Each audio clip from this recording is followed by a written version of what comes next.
Transport legislation, road safety and other matters, Amendment Bill 2022. It covers some weighty issues in respect to what the majority of members have been talking about, which is the road toll, which is a scar in our community. I'll briefly, though, go to the other matters before returning to the substantive bill, but it's peculiar that other matters in this case are fixing up drafting errors in housing legislation. And so apparently when the housing legislation went through the parliament, there was a problem with regard to how clauses were duplicated or misnumbered, and this is seeking to address that. The housing legislation obviously was a matter that the government had spent a lot of time on, but unfortunately not enough time in regard to the drafting, and so it's back here, tucked in the back of a transport bill. And we see that increasingly with these bills that come before the House. And if people want to find out, gee, where are these amendments coming, they'll have to go to the other matters that are tucked in the legislation. I think it's sloppy, I think it's unfortunate, and it's happening too often. Everyone understands that some mistakes can happen, but it's happening a lot. We have to call it out. This government's got enough people working for it. Surely they can get their act together and get their legislation appropriately drafted and not make these mistakes as often as they do. I want to come to the issue of the road toll, the trauma that scars lives forever. Everyone has been touched by this. No family, no group of friends, no community is left untouched. But for those who are left behind after a loved one's death on the road, it leaves a terrible burden of grief on those families, on the loved ones, in their lives forever. And unfortunately, we're heading towards another horrific road toll here in Queensland.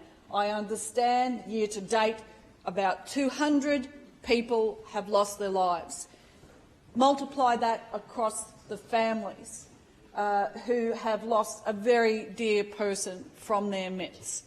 And these aren't just statistics, they are people's lives, and it is horrific. And we should never be dulled to the sense that these are huge numbers and that they don't matter. I know that everyone cares about this matter.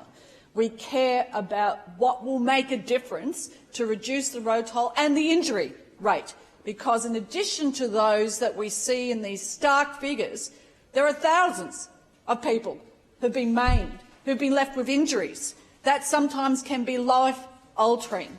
And their stories are in addition to these numbers that we've referenced today. This legislation has a number of provisions that seek to improve road safety, and it does also touch on the issue of the actual physical road infrastructure. And I saw the samadi-bargi in the chamber before when members were raising concerns about physical road infrastructure, but that is completely— Oh, I'd love to hear from the minister, because in this regard he didn't want to hear about members raising concerns about some of the failing road infrastructure in this state, which is important if you want to address road safety.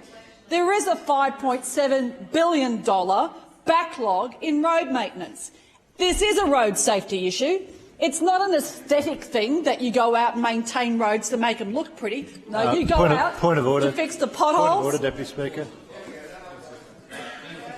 No. Member for Greenslopes, what is your point of order? Nobody's disputing the importance of what the member's raising and the previous member's raising.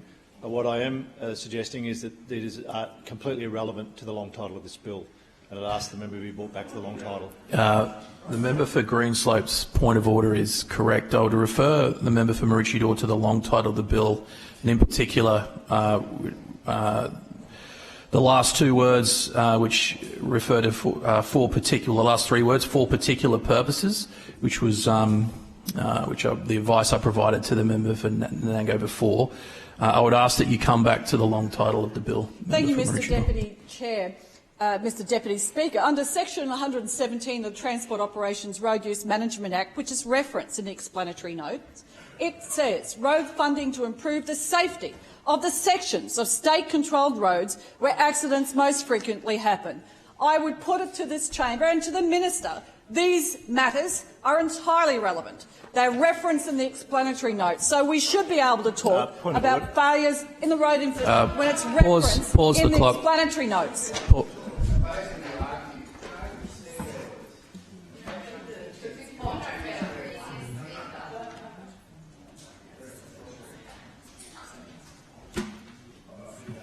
This is getting ridiculous. Yeah, member for Maroochydore, this is about the. My original advice still stands. I'll ask that you come back to the long title of the bill. Thank you, Mr. Deputy Speaker. I believe it's entirely relevant to reference the explanatory notes, but I take your guidance that members across the chamber are not going to reference matters to do with any pause the clock. Pause the clock. Member for Maroochydore, that's not my. That was not my guidance. You've been asked twice now to come back to the long title of the bill. I've referred you to the long title and the particular purposes. I'm going to ask that you sit down. We'll go to the next member. Thank you, Mr. Deputy Speaker. In referencing road safety and the death rate... Pause the clock. Member for Maroochydore, I'm going to sit you down. You were advised twice. You were advised twice to come back to the long title of the bill. So we won't be hearing from you anymore.